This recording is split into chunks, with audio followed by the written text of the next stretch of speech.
बात ये भी सामने आ रही है कि जो वोटिंग प्रक्रिया है वो आप क्या मानते हैं कि इट्स अ राइट और अ ड्यूटी? एक बार महात्मा गांधी जी को एक सवाल पूछा गया था कि व्यक्ति के मूलभूत अधिकार क्या है। तो महात्मा गांधी ने बड़ा उत्तम जवाब दिया था। उन्होंने कहा था, व्यक्ति के मूलभूत अधिकार नहीं होते हैं, व्यक्ति के मूलभूत कर्तव्य होते हैं। और जब हम अपने कर्तव्यों को निभाते हैं तो अपने आप दूसरे के अधिकारों की रक्षा उसमें निहित होती है। सबके अधिकारों की रक्षा उसी में है कि आप अपने कर्तव्यों का पालन करें। अगर हम अपने कर्तव्यों का पालन करते हैं तो लोकतंत्र की रक्षा भी उसी में है। और इसलिए ये विवाद का वो मुद्दा नहीं है। रियलिटी ये है, जैसे आप रेलवे स्टेशन पे, बस स्टेशन पे लोगों को कहो भाई कतार में खड़ा रहना चाहिए, क्या ये नागरिक अधिकारों को छीनने का काम है क्या? आप बच्चों को स्कूल कंपलसरी करते हो, क्या बच्चों के बचपन के अधिकार को लूटने का कार्यक्रम है क्या? तो ये वैसी बातें हैं जिसका कोई मतलब नहीं है। दरअसल ये है कि अब तक तो हमारे लोकतंत्र में एक कमी महसूस होती है। कमी क्या है, इसकी ओर ध्यान देने की जरूरत है। शुरू में शायद नहीं दिया होगा, अब जरूरत है। अभी मान लीजिए किसी चुनाव में 10 लोग खड़े हैं, इसका मतलब ये हुआ कि मतदाताओं के लिए इन 10 में से पसंद करना है। हम उसको पसंद करने के लिए मजबूर करते हैं, कंपेल करते हैं। और उसको अगर 10 पसंद नहीं है तो कोई स्कोप ही नहीं है। ये बिल ऐसा है कि उसको इन 10 को नापसंद करने का अधिकार देता है, उसको अपना गुस्सा व्यक्त करने के लिए अधिकार देता है, अपनी नाराजगी व्यक्त करने के लिए मौका देता है। इसलिए इसमें एक नेगेटिव वोट का बटन होगा।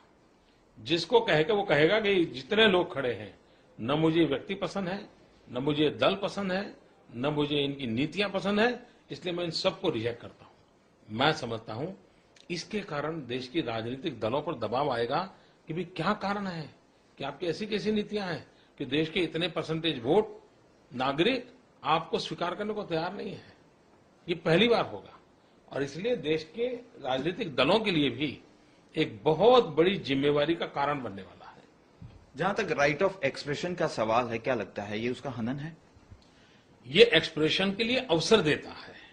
अभी हमने जो व्यवस्था चलती है वो तो एक्सप्रेशन का आधा रास्ते पर ही ले जाती है।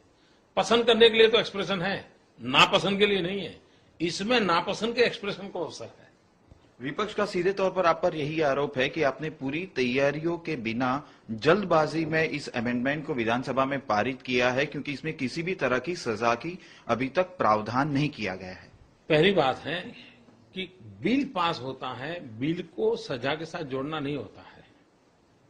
और सजा शब्द भी मैं समझता हूं जरा ज्यादा है। रेगुलेटरी व्यवस्था होती है।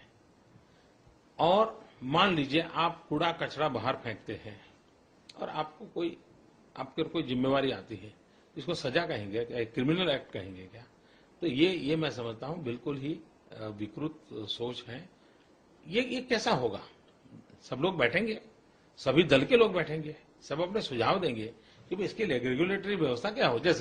जैसे मान लीजिए इसमें तय किया जाए कि भाई आप अगर नई कार खरीदने जाते हो तो आपको पिछले चुनाव में वोट दिया था कि नहीं, उसका पर्चा दिखाओ, आप खरीद सकते हो। आप मोबाइल फोन खरीदने जाते हो तो आप अपने पिछले चुनाव में वोट दिया था कि नहीं दिया था, उसका पर्चा दिखाओ, आपको कार्ड मिल जाएगा। ये ऐसी रेगुलेटरी व्यवस्था है। ये इसलिए सजा शब्द शोभा नहीं देता है। इसलिए कोई कहता है कि सजा, तो ये उसकी विकृति नजर आती है। और तीसरी बात है कि हमने लोकतंत्र में आज स्थिति क्या है, लोग कहते हैं कि चुनाव में खर्चा बहुत हो रहा है। खर्चा किस चीज का होता है? आखिर मतदान के लिए तो होता है। इसके कारण चुनावी खर्चा कम हो जाएगा। चुनावी खर्चा ज्यादा होता है, इसी के कारण तो लोग कहते हैं कि ब्लैक मनी आता है, मूढ़ीपतियों का चुनाव पर प्रभाव होता है। देश के धनपतियों को से चुनाव को मुक्त कराना है, लोकतंत्र को मुक्त कराना है। तो यही रास्ता है कि धनपतियों की कुछ नहीं चलेगी, पैसों का जोर नहीं चलेगा, मतदान सब करेंगे तो स्थितियां बदल जाएगी। काले धन का प्रभाव देश के अंदर कम होगा तो देश के अर्थतंत्र को बहुत बड़ी ताकत मिलेगी। इसके कारण कई बड़े बड़े लाभ होने वाले हैं देश के लोग